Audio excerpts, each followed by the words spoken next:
Bom dia, pessoal. Bom dia, Douglas. Bom É dia. um, é um prazer aqui, acho que a gente está fazendo esse bate-papo hoje para falar um pouco da parceria que a gente está estabelecendo, né, entre a Aureus Corporate e a DFS Pro, que é uma empresa de soluções SAP, e aí você vai falar o melhor, obviamente, né? Mas falando um pouquinho, né, de quem eu sou, né? Eu sou Marcelo Musial, sou sócio aqui da Aureus Corporate, sou especialista na área tributária. Tenho quase 30 anos já de experiência no setor e tenho atuado fortemente na reforma tributária, que é o tema hoje da nossa conversa aqui. E Douglas, se você puder falar um pouquinho aí da DFS Pro e se apresentar rapidamente? Tá bom. Bom dia, Musial. Bem, eu sou Douglas, né? Sou fundador e diretor executivo aqui na DFS Pro, tá? Tenho 20 anos de experiência aí na parte de contábil e SAP, né? Fazendo a parte de implementação de SAP, sempre voltado para a parte de finanças, né? Então, a gente está vivendo um momento aí, né, de transformação aí na parte da reforma tributária. Eu acho que é um bate-papo muito interessante aqui para nós, para dar áudios com a DFS Pro para linkar aqui esses pontos em comum, né? Ô, Mosiel, qual é a primeira coisa que você recomenda, né, para as empresas, né, começar a se preparar na parte tributária com a reforma tributária? Isso é interessante, né, Douglas? Porque o que a gente tem visto é que as empresas estão numa espera, né? Poucas empresas de fato já estão se preparando, né? A reforma tributária, a gente já ouve falar dela há bastante tempo. As primeiras efetivas leis aí dessa reforma do consumo, vamos chamar assim, que é essa primeira fase da reforma, elas saíram efetivamente em 2023, e aí a gente vem tendo atualizações em 24, né, muito fortes, e agora 25. Nós já estamos em 26 e a reforma ela entra efetivamente em vigor em 27. Né? Já existem mudanças já em 26, né, menores, mas efetivamente ela começa a rolar em 27. E o que a gente vê é que as empresas estão na espera, né? Algumas, obviamente, fazendo alguns projetos, mas no geral esperando regulamentação, esperando o sistema das empresas, né? Esperando quem trabalha com o sistema alterar e achando que basicamente é isso, né? Então, basicamente a reforma é o sistema vai mudar e eu vou seguir em frente. Empresas menores também, que estão no Simples, ou empresas que estão no Presumido, ainda não pararam para avaliar o impacto disso também, como isso vai mudar o dia a dia delas, né? Então, o que nós temos recomendado de início é fazer uma análise macro de todas as áreas da empresa que vão ter impacto, né? E na nossa visão, quase todas as áreas da empresa são impactadas, não é só a área tributária, né? É um exemplo simples, logística, né? Hoje, talvez não faça mais sentido as empresas que se estruturaram com filiais no Brasil inteiro para aproveitar incentivos fiscais continuarem onde estão. Ou, pelo menos, quando a reforma for totalmente implementada, não faça mais sentido elas estarem, né, no Nordeste, ou Minas, por exemplo, que é muito comum, né, região de Extrema, aqui próximo de São Paulo, tem uma quantidade imensa de empresas que foram para lá buscando incentivos fiscais. Talvez não faça mais sentido, né? Então, esses são alguns exemplos, mas praticamente todas as áreas são impactadas, né? Contratos, né? A gente precisa olhar para contratos, questão, como eu falei, da logística, contabilidade, pessoal, né? Mudança também, terceirização, né? Muitas empresas vão acabar optando por terceirizar algumas atividades para poder aproveitar créditos fiscais que hoje elas não aproveitam. Então, muitas áreas são impactadas. E uma delas, né, como eu coloquei até no início, que as empresas estão esperando é a parte de sistema. O sistema também é muito impactado, mas ele não é, na nossa visão, aguardar o sistema ser alterado, né? Você tem que fazer uma gestão ativa, discutir com o seu fornecedor, fazer mudanças internas, trazer tudo que você vai ter que implementar para que aquilo seja refletido via sistema, né? Então, eu acho que essa conversa com o pessoal de sistema é super importante também, além de todas as outras áreas, como eu falei, né? E aí, nesse contexto, né, até Douglas, eu queria até saber de vocês, né? Como que vocês, como especialistas em SAP, né? O que que muda na prática dentro do SAP com a reforma tributária? Olha, Maziel, muda bastante coisa, viu? É engraçado que eu vou pegar um trecho da sua fala antes de responder a pergunta, é que, de fato, eu percebo também que as empresas estão aguardando, né, as coisas acontecerem. Eu acho que é uma novidade, né, para todo mundo, né? A gente, que você tem 30 anos de experiência, a gente vive esse processo de apuração do sistema tributário, em sistema também. A gente está tão habituado com isso que eu percebo que as empresas assim estão pagando para ver as coisas acontecerem. Eu percebo também que é bem verdade que até o fisco também, minha percepção, eu até o fisco não tenho tanta certeza das coisas que ele precisa, do que ele vai implementar, né? Então ele fica sempre com aquele compartilhamento, né, num comitê que existe da reforma tributária, compartilhando essas mudanças. Existem empresas de software, de sistema, né, que fazem parte desse comitê, acompanhando ali o que de fato já foi publicado como lei, o que pode seguir, né, e ter o tempo de adaptação no sistema. Então, no SAP, pegando no SAP, a SAP também acompanha muito esse comitê, ela participa, né, ativamente dessas mudanças e precisa fazer as implementações. O que eu vejo no ponto de vista a SAP, ela vem trabalhando muito intensamente ali na parte da reforma tributária para adaptar a parte de escrituração de nota fiscal, né, no SAP. Né? Então, eu diria que muda muita coisa, muda bastante coisa na parte de sistema. Eu não vejo só como um update, né, no sistema, na prática, no SAP, né? O sistema, o SAP, ou os sistemas, né, eles vão rodar com dois sistemas tributários em paralelo. Sistemas tributários que são complexos, né, para fazer esse período de transição ali de 2020, 2026, que a gente já iniciou com o ano teste, 2027 passa a valer até 2033 ali. Né? Então, muda bastante coisa, não é um simples update de sistema, mas sim uma adaptação, um processo ali que vai levar um tempo, vai ter situações que a gente vai aplicar, algumas coisas que o fisco vai precisar corrigir e adaptar ali durante esse período, e as empresas de software, assim como a SAP, vêm acompanhando isso. Então, não é só uma mudança de alíquota, né? É mudança no fluxo de caixa, com a parte do split payment, né? A retenção de imposto na hora ali, a arquitetura técnica disso, da parte de escrituração de nota, emissão de nota, né? A gente costuma dizer no jargão do mundo SAP que não é só um puxadinho, né? Não é um Z dentro do S4. Mas legal, o Musial, eu vou pegar um gancho também da sua pergunta, para a gente explorar um pouquinho na sua visão da parte tributária ali, quais setores que você vê, que setores, segmentos de empresa que você vê que tipos de empresas que vão sentir mais esse impacto? Eu entendi ali na sua resposta que não é só um setor dentro da empresa, a empresa como um todo vai precisar de adaptação.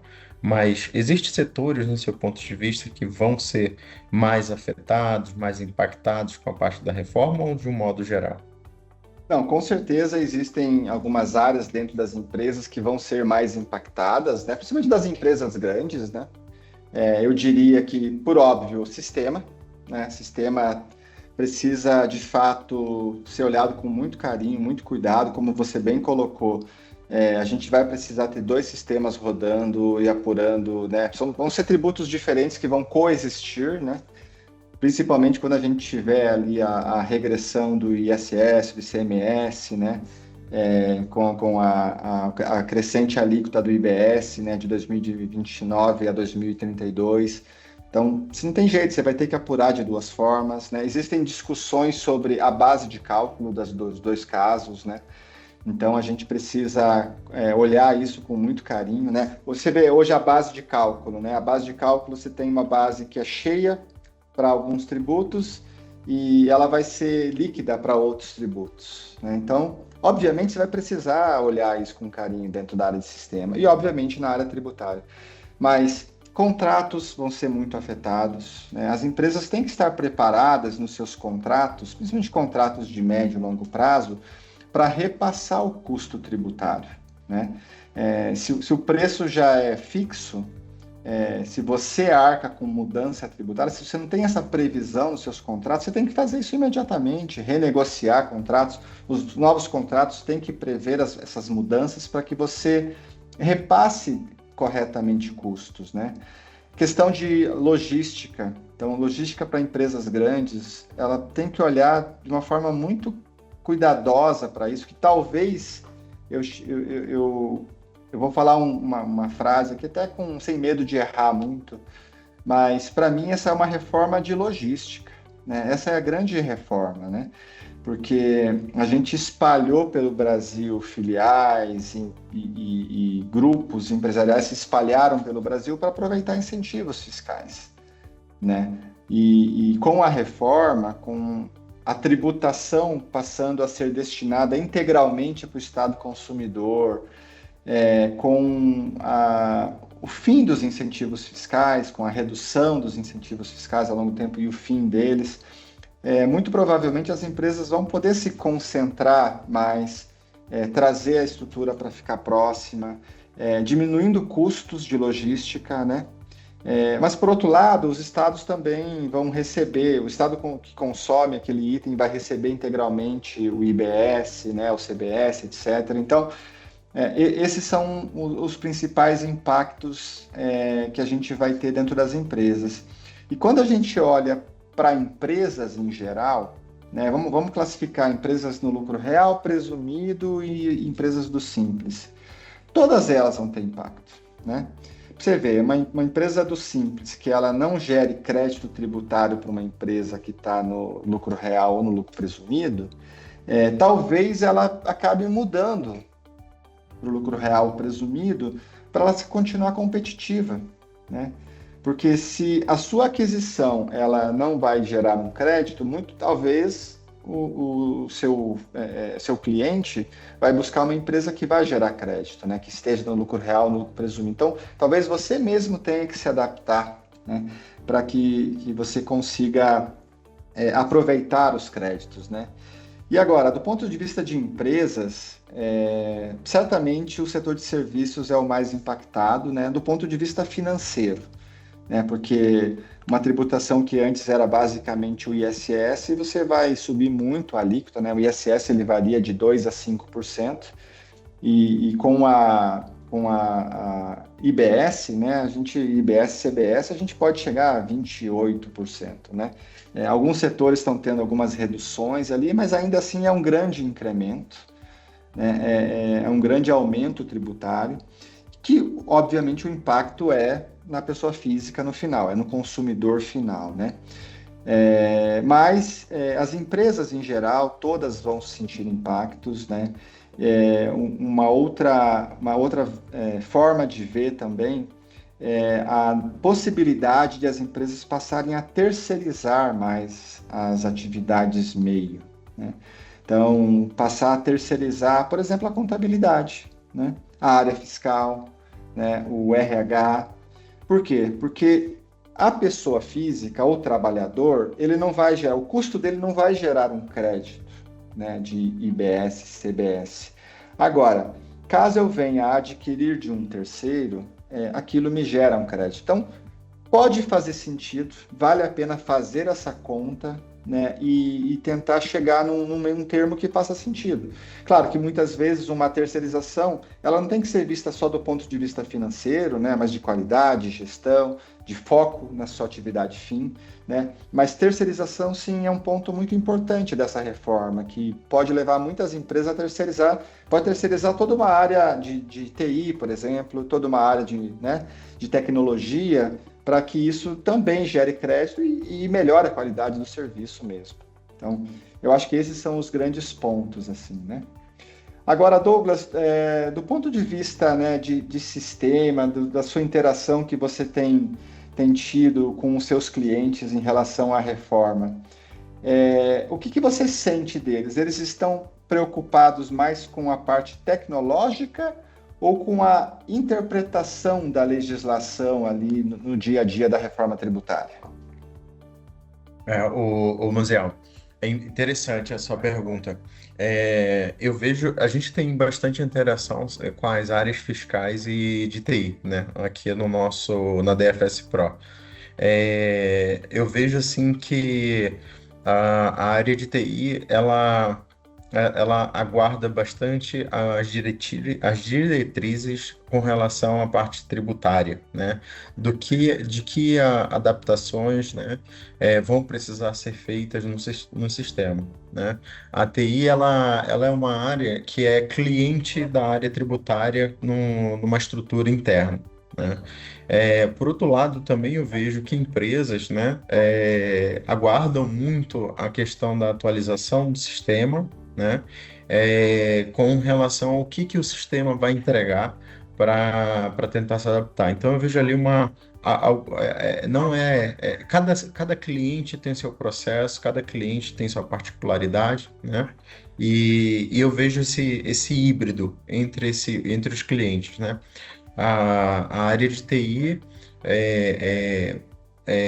provendo solução, né, com software, com atualização de sistema, do que tem já disponível nos softwares, né, para que as áreas de negócio, área de tributária da empresa possa fazer as validações, testar, existe até entregas, né, de programas dentro do SAP, do software que a gente trabalha aqui, fazem simulações, né? Simulações dos cenários do que a empresa tem, do que pode ser mais vantajoso, o que não pode, como que vai funcionar, fazer um cálculo ali para que isso dê insight para a área tributária, qual que é o melhor caminho a se tomar. Mas eu vejo que sempre essa necessidade, né, essa demanda, ela parte da área tributária. Certo? A área tributária é que dá as diretrizes para a área de TI, para que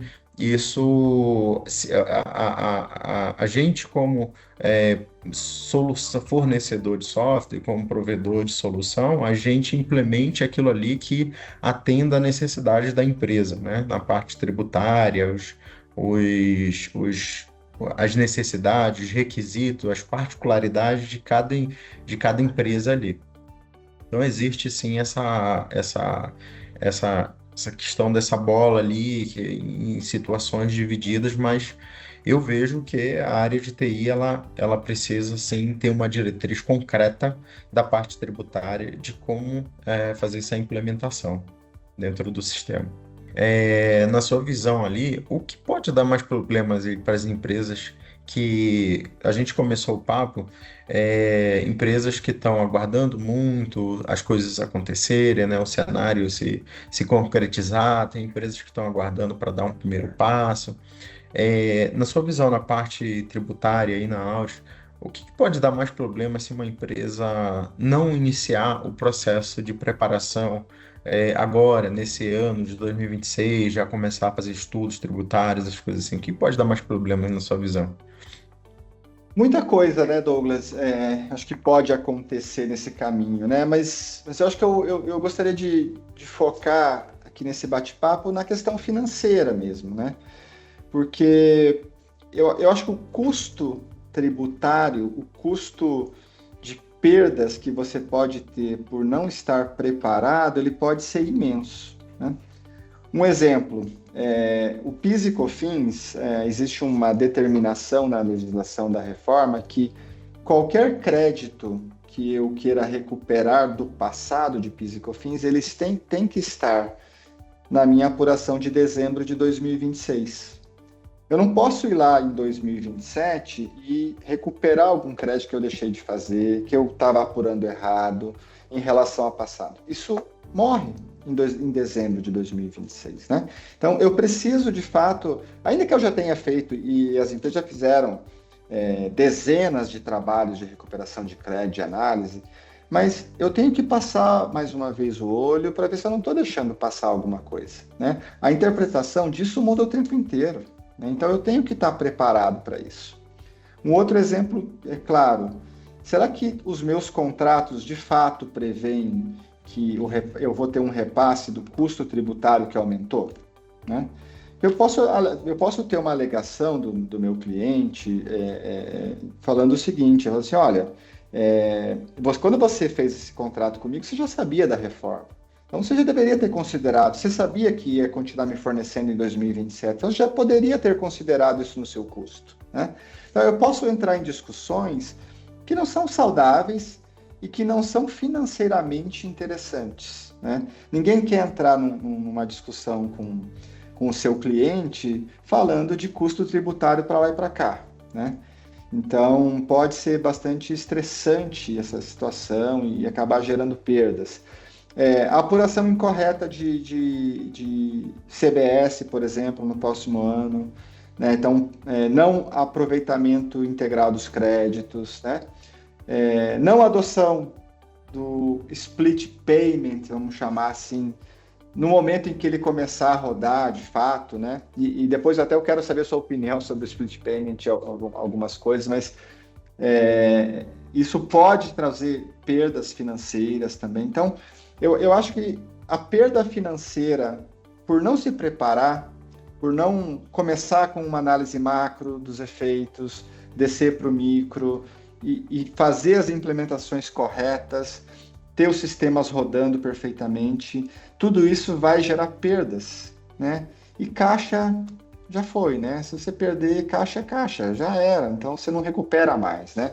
Você pode acabar tendo multas indevidas, né? Que você não gostaria. Então, de fato, sim, um grande impacto. E aquele que não se preparar, sim, ele foi avisado, né? A reforma está aí, eu ouço falar de reforma há 30 anos que eu trabalho na área. E ela chegou, e ela não pegou ninguém de surpresa, né? Então, nós todos estávamos esperando, nós acompanhamos.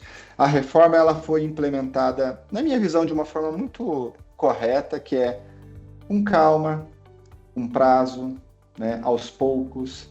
Ela acaba em 2033, a implementação da reforma.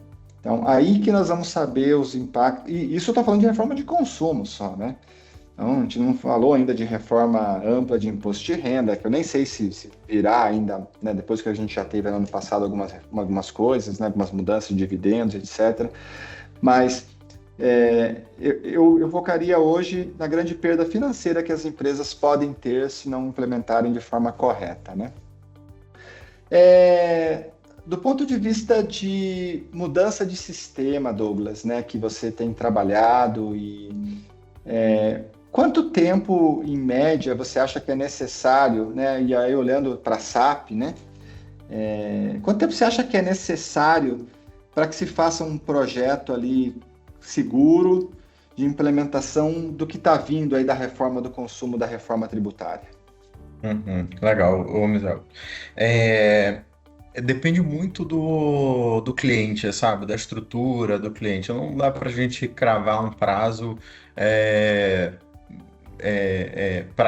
geral, né? Mas depende muito do tamanho, da quantidade de processos que o cliente tem, né? Tem situações que clientes que ainda estão na versão do SAP ECC, né? Esses clientes, né? A gente tem prazo definido para o encerramento do suporte da SAP, né? Esses clientes eles estão com uma bomba relógio na mão, né, em pensarem numa migração para o S4, né? Então, é meio que uma uma bomba relógio dupla na mão, né? A reforma tributária e aí a questão da atualização do sistema para uma versão do SAP, o S4, né? E que o SEC tem data ali marcada ali para ser descontinuada, né? O fim do suporte ali está previsto para ser 2027, a SAP vem prorrogando isso aí, né? E isso vem batendo de frente com a reforma tributária. Eu diria uma preparação, né, de um projeto, não um projetinho, mas um projeto é, com uma estruturação, arquitetura, né, do que precisa ser sustentada por uma transação de 7 anos. Eu diria um projeto aí de 6 meses em média para fazer essas adaptações ali, fazer os testes, implementações de SAP Notes, né? Para e adaptar, né, até a adaptação de processos das empresas mesmo, tá? Então, eu estimaria um projeto aí do que a gente tem de experiência, do que a gente tem vivendo aí de implementação da SAP Note, do que tem disponível até o momento que a SAP já disponibilizou, né? É, Em média, uns 6 meses, dependendo do tamanho de volume de processo do cliente. Não, muito interessante, muito bacana. Agora, sobre essa provocaçãozinha aqui do split payment, tá? Eu vou primeiro dar minha opinião aqui. Tenho discutido muito com pares, né, e com alguns sócios aqui da Aureus, né? Alguns acham que isso não vai dar certo, que o split payment é extremamente complexo de ser implementado, e de fato, muito complexo, né? E aí as opiniões divergem, né? Na minha opinião, eu acho que a gente é extremamente avançado do ponto de vista bancário, sistemas bancários, né? Eu acho que os nossos bancos são referência mundial nisso. E o split payment é muito dependente do sistema bancário, né? Porque é ele que faz todas as transações e ele que vai ter que fazer o split no final do dia, né? E além disso, né, para corroborar ainda isso, nosso sistema hoje tributário, ele está todo informatizado, ele é todo eletrônico, né? Todas as obrigações, elas são entregues de forma eletrônica, você tem todos os dados lá dentro, né? Todos os XMLs, etc., tá tudo lá. As informações, 100% delas estão lá. O que não está lá é o que a reforma vai tentar pegar, né? Que o pessoal que faz evasão fiscal, né? Que não paga impostos da forma correta, né? Não emite nota, etc. E a reforma ela vai fechando portas para isso. Agora, na sua visão de um especialista de tecnologia, especialista em SAP, especialista, né, que trabalha nesse setor há 20 anos, você acha que o split payment vai pegar, vai funcionar, ou você está na linha de que não vai funcionar no Brasil? Eu acho, do meu ponto de vista, o Museu, você comentou, a gente tem estrutura tecnológica para a gente implementar o split payment. Eu vejo que a gente tem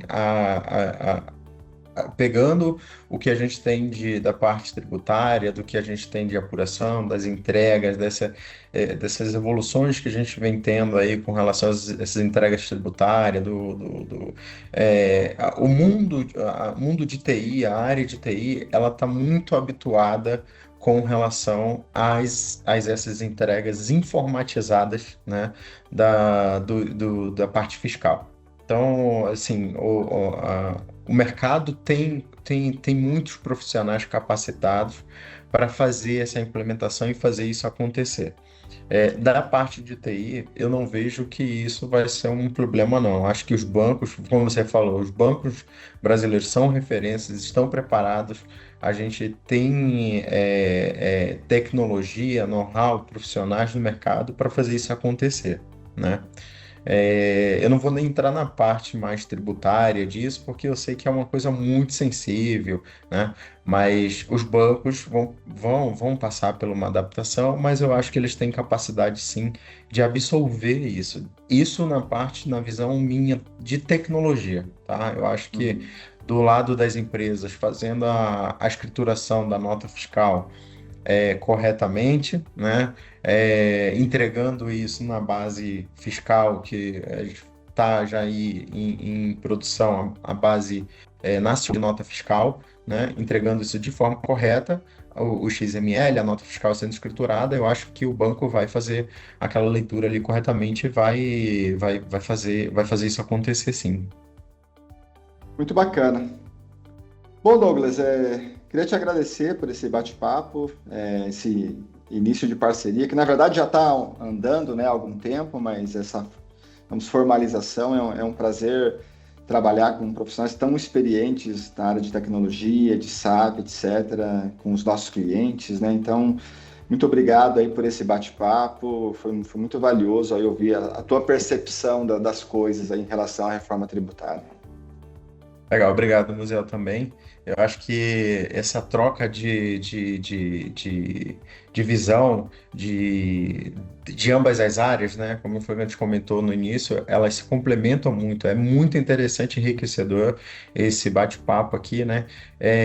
Tanto agrega muito valor para a gente aqui da DFS Pro, agrega valor para quem vai assistir esse vídeo, que eu acho que existe pessoas também que estão com bastante dúvidas, né? Como que vai acontecer as coisas. Então, assim, esse bate-papo aqui é bem interessante e eu acho que muito válido. A gente vai acompanhando, vai fazendo as atualizações, vamos batendo papo, a gente conversa sempre nos bastidores aqui, né? O pessoal da DFS Pro com a Auris e a gente vai cada vez nos aprofundando mais, né? E trazendo conteúdo aí de qualidade, informação para as pessoas, né, que estão interessadas nesse tema da reforma tributária, que é um tema aí que está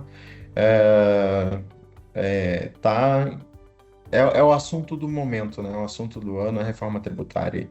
Tá bom? Legal, obrigado. Até a próxima. Valeu. Tchau, tchau, pessoal.